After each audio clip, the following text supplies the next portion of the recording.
Upuuzi mtupu. Upuuzi mtupu.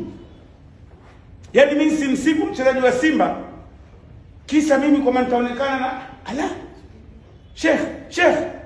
Jinga huo. Mimi sifanyi. Beki nimemwona mzuri.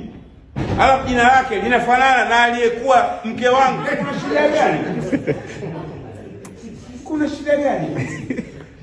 Mzuri wa uwanjani, tackling, kijana handsome boy, nimemsifu. Hivi mimi kuna mtu anajua kumsifia wachezaji kunizidimia nchi? Au kumsifu hata kiongozi kunizidimia, nani ananiweza? Mimi nikiamua kukupamba. Hivi unajua ule Kagere kuna wakati watu walikuwa ndani Kagere ni zaidi ya Cristiano Ronaldo. Watu walikuwa nje huko. Sasa kwenda sajiliwa Barcelona. Unampamba mpaka unampeleka kwenye ile kilele cha mafanikio. Siku moja nilimzungumza yule Dickson Job. Mpaka kuna ndugu yangu kama kaka hebu punguza tu. Unamfanya mchezaji na ndio kazi tunayotakiwa kufanya sisi. Nilitegemea maafisa habari wa klabu zote mbili wa hype image.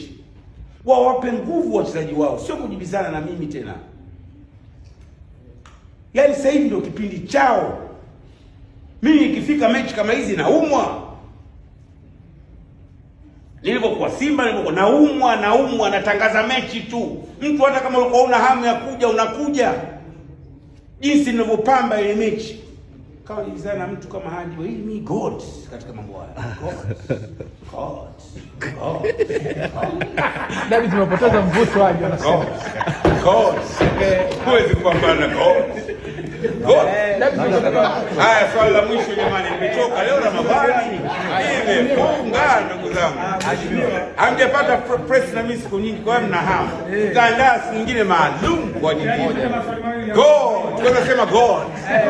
Sema God. Na ukitamka kama umalizie God.